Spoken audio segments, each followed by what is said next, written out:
5% of the country makes 90% of the money. Those are people willing to listen and learn. But unfortunately, we live in a society of affirmation, not information. You watch Fox News because it tells you what you want to hear if you're a conservative, and you listen to MSNBC if you're a liberal because that tells you what you want to hear. Nobody really wants to learn. Guys want to be right. And so I just want to hear what I believe in. And that's why people don't grow, and you're 50 years old, and you wake up, and you have underachieved. You're so much more talented than you allowed yourself and your brain to achieve, because we all live in worlds of affirmation. I used to tell Doug Gottlieb this all the time. There's no money in my business in being right or wrong. The money's in being interesting or not interesting. I've never made $1 on being right. I've made lots on being interesting. But we live in a world, and I tell this to young radio broadcasters, stop trying to be right, just be interesting.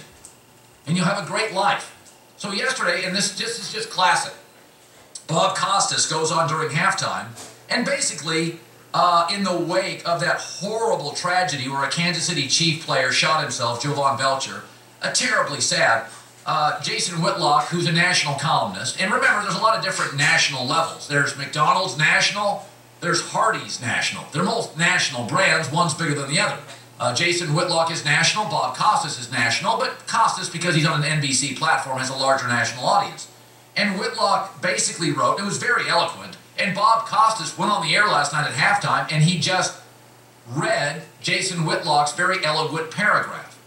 He said, our current gun culture, said Jason Whitlock, and this is what Costas said, ensures that more and more domestic disputes will end in the ultimate tragedy, and that more convenience store confrontations over loud music coming from a car will leave more teenage boys bloodied and dead.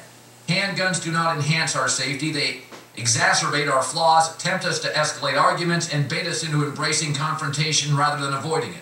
If Jovan Belcher didn't possess a gun, he and Cassandra Perkins would still be alive today.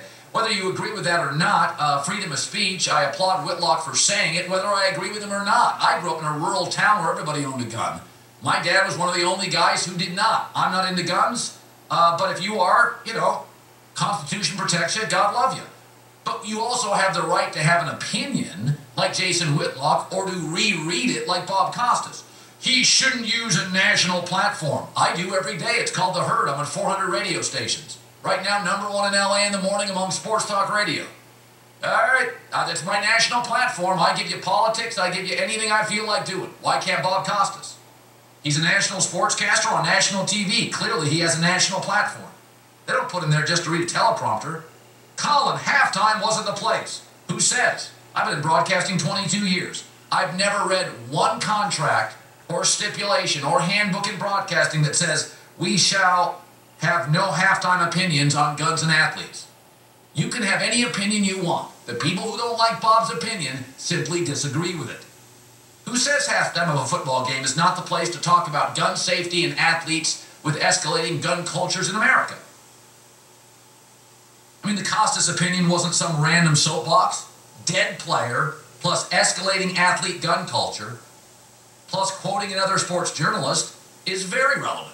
You just don't like it because you're pro-guns. And that's the world we live in. Affirmation, not information. Conservatives watch Fox, liberals MSNBC, so they can hear somebody tell them what they want to hear. Colin, he should stick to sports. Oh, really? So you're not listening to your own advice. You can have an opinion on media, but Bob can't have an opinion outside of his field of expertise. Are you an expert in media? Oh, you're not. So your advice is stick to sports, but then shouldn't you stick to dentistry or accounting or sales or whatever it is you do and do a great job at? I mean, it's okay for you to criticize Costas if you're a sports blogger or a washed-up rock and roll guy. So it's okay for you to rip him, but he can't have an opinion as an 11-time National Sportscaster of the Year. And listen, if you're saying Bob Costas' 90-second rant ruined your Sunday, you're an ideologue, seeking affirmation, get a life. Nothing he said was remotely offensive.